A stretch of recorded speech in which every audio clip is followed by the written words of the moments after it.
Environmental Quality Incentive Program. It's our biggest program that NRCS administers at this time. It's a voluntary program, and it provides assistance to farmers and ranchers who face threat for soil, water, air, and related natural resource on their land. So if you're a farmer on the Navajo Reservation, you're a farmer or a rancher, you can sign up for this program at any time and receive federal assistance. Applications are accepted at any time throughout the year. Now we have times throughout the year that once we set those applications, we process those applications. So there is a deadline for the applications that you submit, but each year that deadline is different. So I can't give you a November deadline will be the cutoff date. But we do accept applications at any time, and if you miss a sign-up period, as what we call it, you will be going into the next sign-up period if you miss that sign-up period.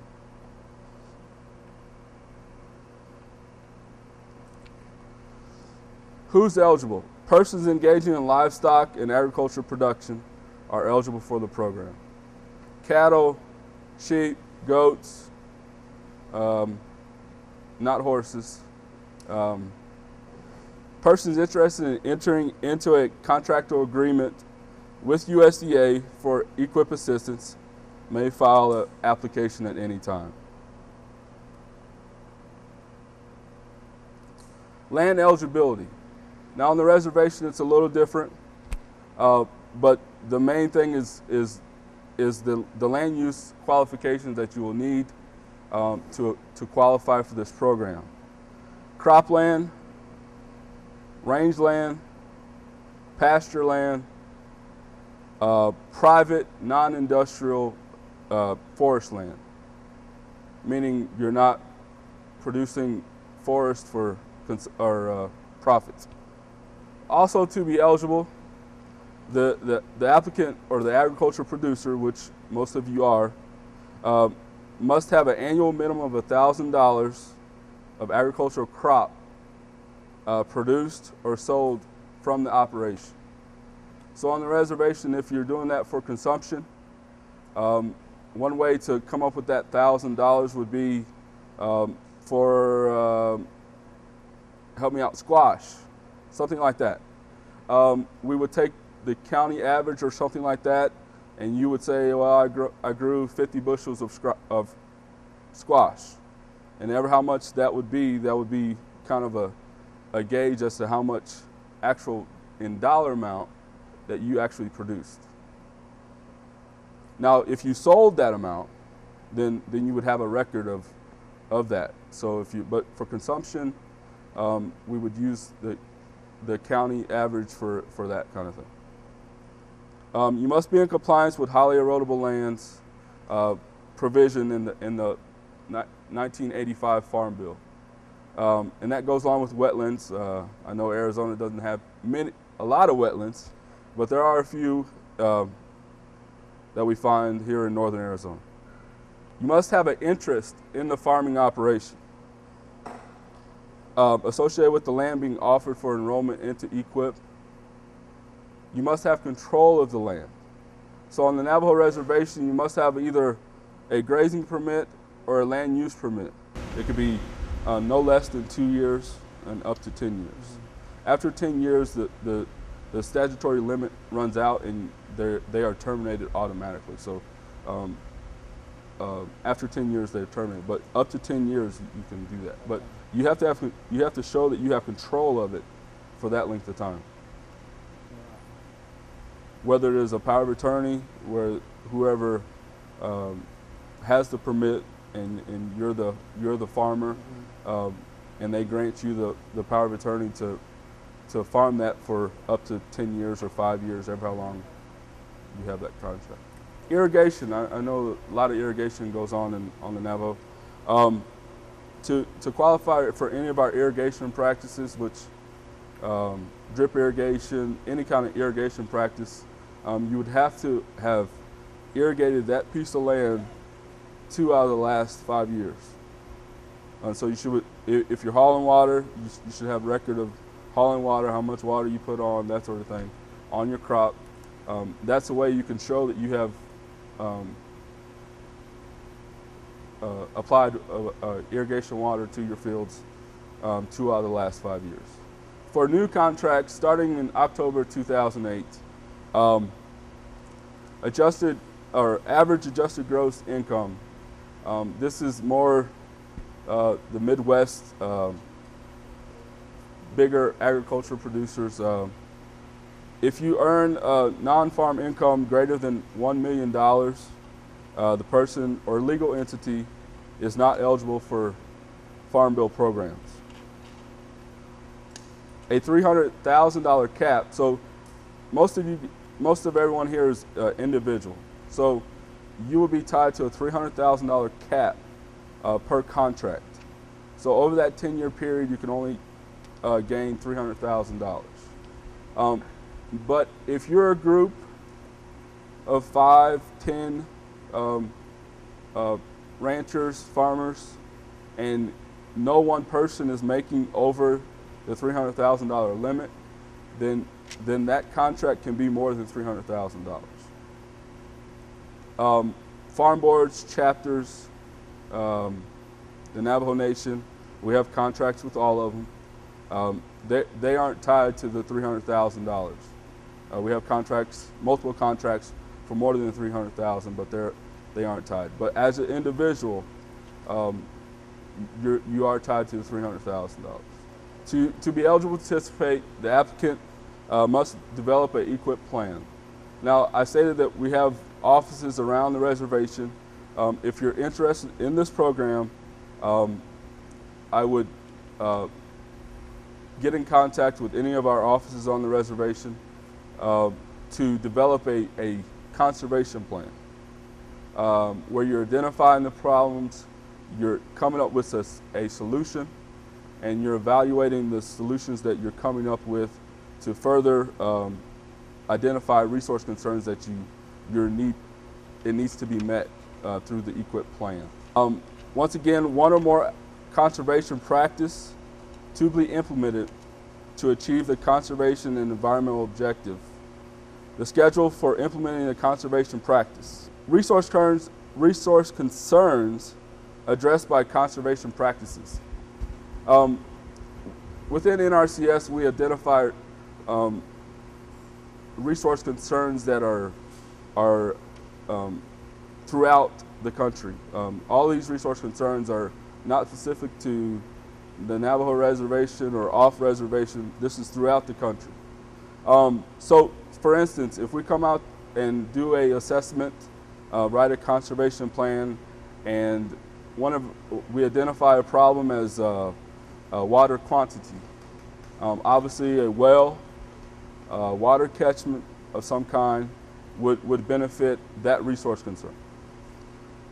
Storage tank, same thing, water quantity. A well can be water quantity or water quality. If you have bad water, and a well can provide you the better water for livestock and consumption, a well can qualify for that as well. Rangeland planting, forage quality would be a resource concern that we could address with range planting. On wells, on irrigation wells, we do not fund irrigation wells. That's not just Arizona, that's the whole 50 states. That's a national policy that NRCS has come up with. So no irrigation wells will be funded through NRCS.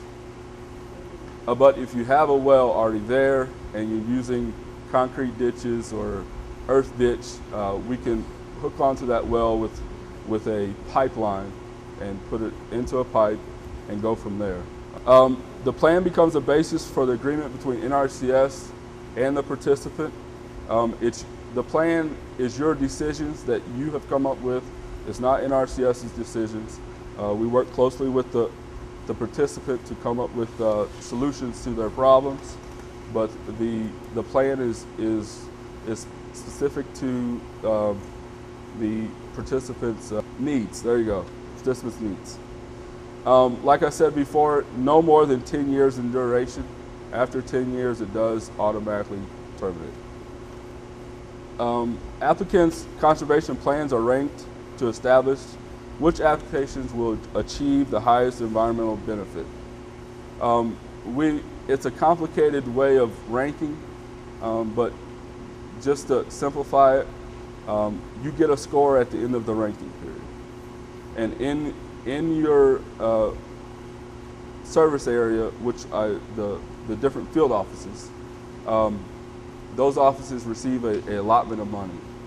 And anybody else who signs up within that service area, that's who you compete with. You don't compete with the whole state. You don't compete with the whole Navajo reservation.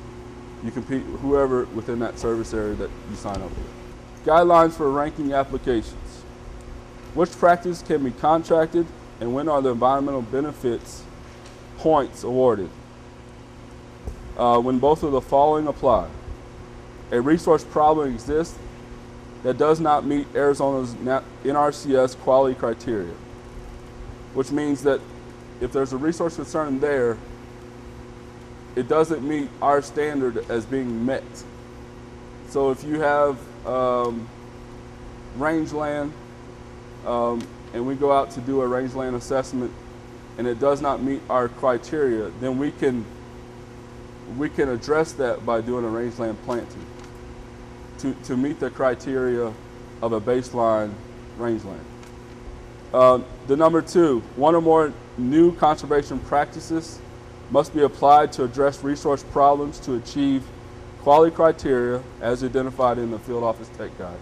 And at the end, I'll have a website where you can go look. It's the same thing NRCS employees look at. It's a tech guide that has gobs and gobs of information that is very useful for not only NRCS, but everyone.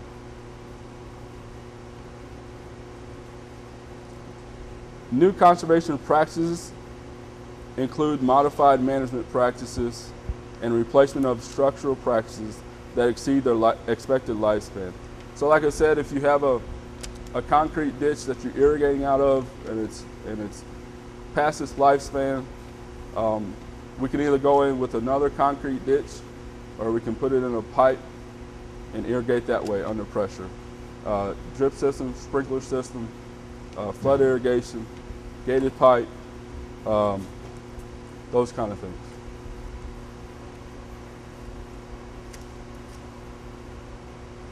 If you have an EQIP contract at this time and you sign up for another EQIP contract, work that is considered maintenance of a previously installed practice cannot be included in an EQIP contract.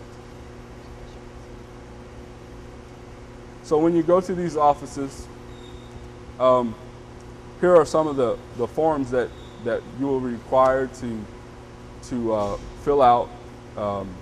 These forms, some of these forms are included on our website. The CPA 1200 is the actual application. Each of our offices have current copies of the application. It's about 15 pages. Probably 13 of those pages is just reading material, so it's not hard to fill out. The 2 websites, the very helpful websites, the Arizona NRCS website, az.nrcs.usda.gov, and there's a lot of tabs at the top of that. There's a programs tab which not only has EQIP, but it has all of our programs that we administer in Arizona. The Arizona NRCS website, it does have the Field Office Tech Guide link on the first page, on the first page of the web page, which is very helpful for any kind of searching for problems or solutions that you might have on your plotted land.